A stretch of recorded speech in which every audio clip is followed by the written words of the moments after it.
Ayun, magandang umaga po. Ayun na ngayon yung cabinet na pininis ko. Tapos na. Ayun yung kanya. Pinalabasan.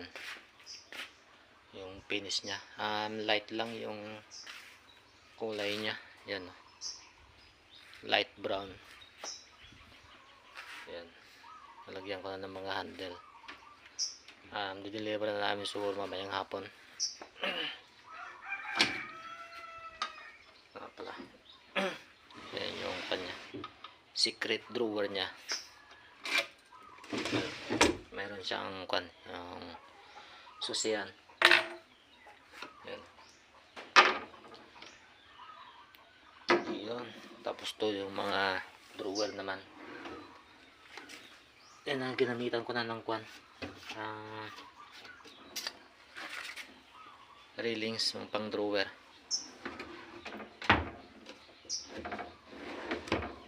Yan.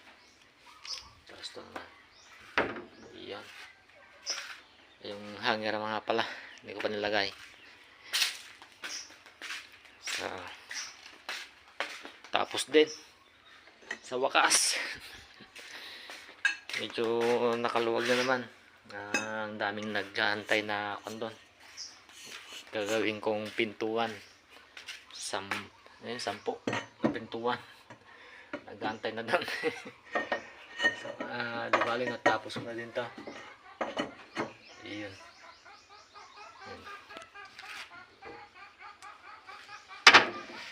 Bakal na yung nilagay ko kasi kung kahoy baka kung tatagal baka babaluktot, lulundo. Kaya ito na yung tubo nilagay ko. Pinenturan ko na lang ng itim para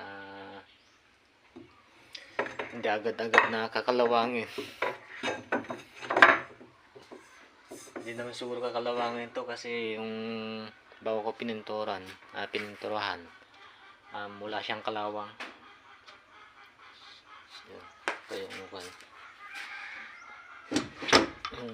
mas maliit, ang 4x6.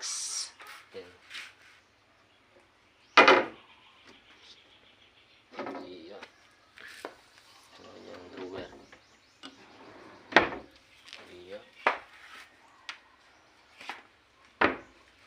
Okay, tapos din.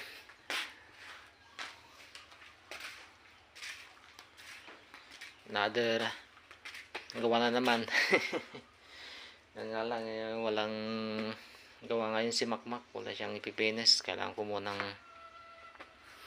gumawa ng mga pintuan din. Di bali mga pintuan naman yun, mas madali na lang asimblein kasi naka-prepare na ako doon. Binibilag ko na lang.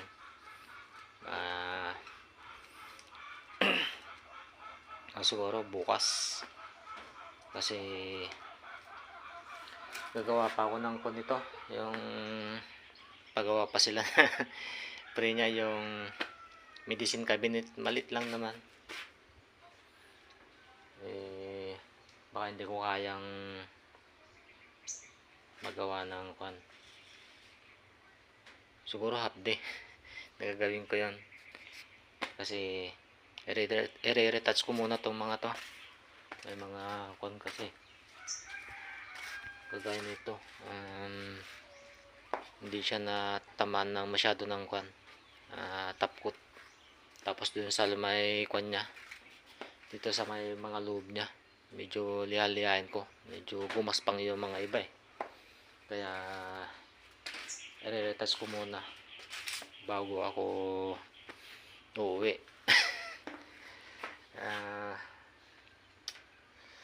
Ayun, retouch ko na, tapos balik na naman ako sa bahay para magawa na ng mga iba.